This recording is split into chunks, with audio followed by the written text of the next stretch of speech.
लेकिन अब फिक्र है पॉलिटिकल बिग फाइट की।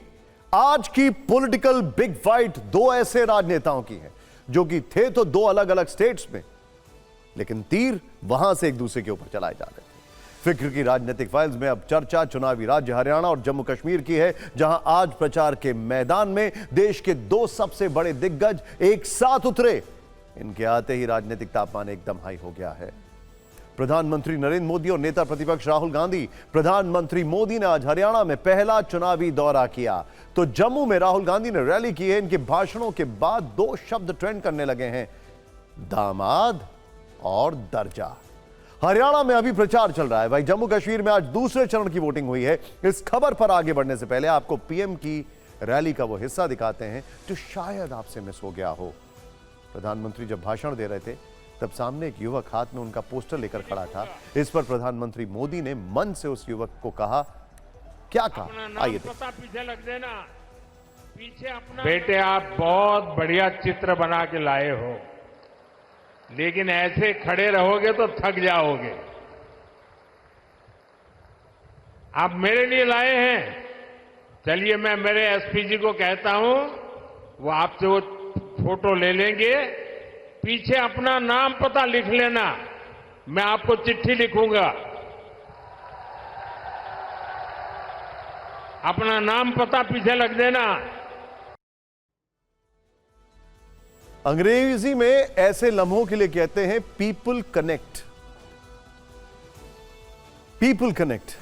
लेकिन अब वोटर कनेक्ट की बात करते हैं, और वो कितना कनेक्ट या डिस्कनेक्ट होता है आपको आने वाले बयानों से समझ में आ जाएगा। सोनीपत में जहां प्रधानमंत्री नरेंद्र मोदी कांग्रेस के खिलाफ गरज रहे थे, तो जम्मू में राहुल गांधी मोदी सरकार की नाकामियां गिना रहे थे।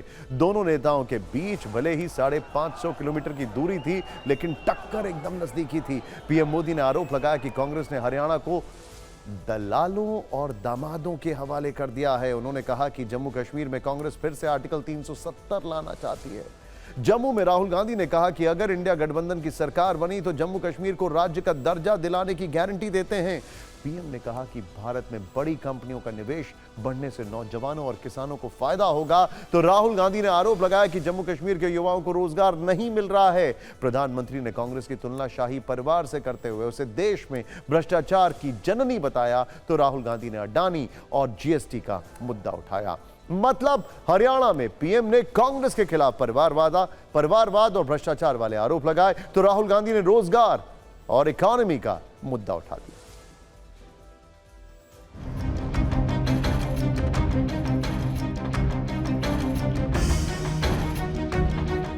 कांग्रेस जम्मू कश्मीर में फिर से धारा 370, आर्टिकल 370 वापस लाना चाहती है। तुष्टीकरण के लिए कांग्रेस देश के दुश्मनों के एजेंडा को भारत में लागू करना चाहती है।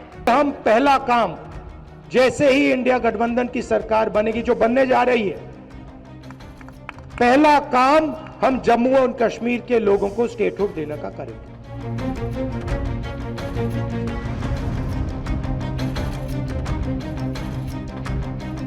आज दुनिया की बड़ी बड़ी कंपनियां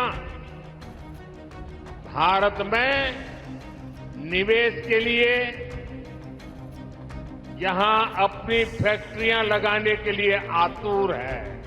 जब तक जम्मू कश्मीर के स्मॉल और मीडियम बिजनेसेस अपने पैरों पर नहीं खड़े होंगे,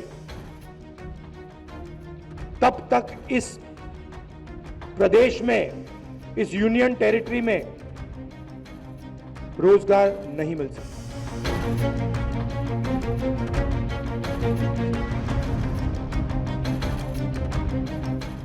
जहां जहां कांग्रेस ने पैर रखा, एक काम पक्का,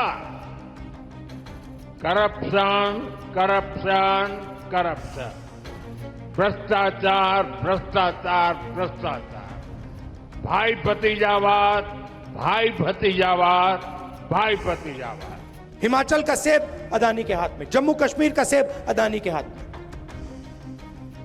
और यही हर इंडस्ट्री में यही हो रहा है।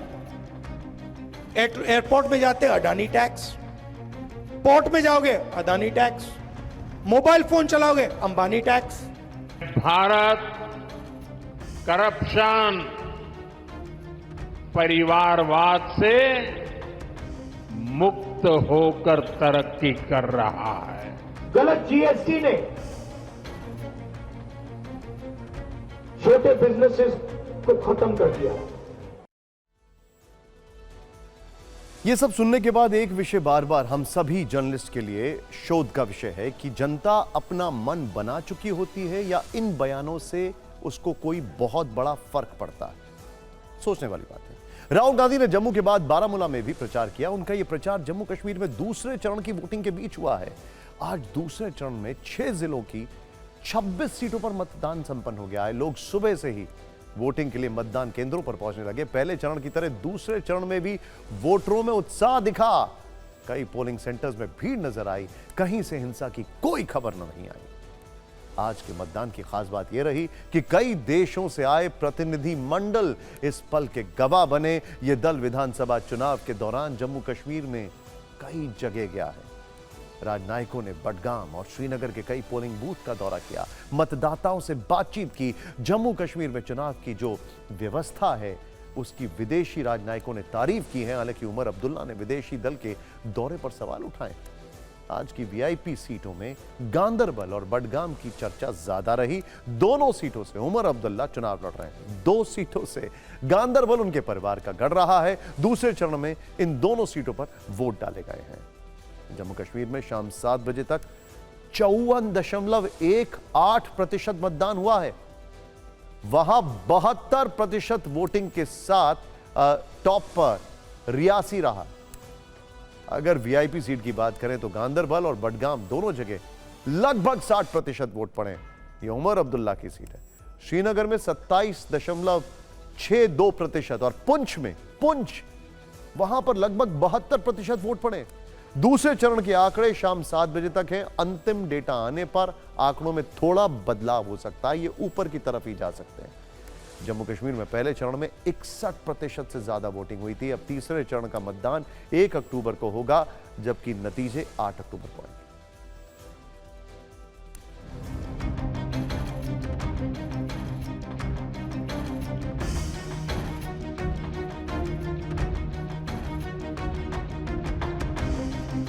जम्मू कश्मीर में 10 साल के बाद चुनाव, विधानसभा चुनाव जो शुरू हुए हैं आज आप देख सकते हैं कि किस तरीके से वोटर्स की लाइन है यहाँ पे है। आप देख सकते हैं कि किस तरीके से यहाँ पे लंबी लाइन सुबह से ही जो है वो जमा है।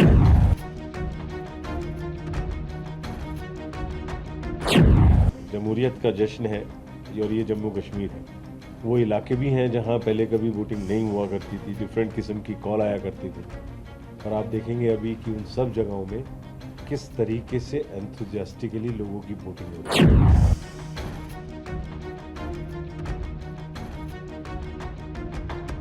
हम आज वोट डालेंगे, कोई शक नहीं इसमें। जिसको डालेंगे। आपको लगता है कि जिस उम्मीदवार को आप चुनेंगे वो आपकी बात आगे करेगा? जी इंशाल्लाह बात तो आगे करेगा, इसमें कोई शक नहीं है।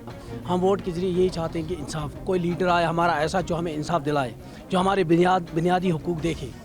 हम इसमें बहुत खुश हैं। हम बहुत खुश हैं कि हम अपना नुमाइंदा चुनें ताकि वो आगे चलकर हमारा काम करें। I don't know why foreigners should be asked to check elections.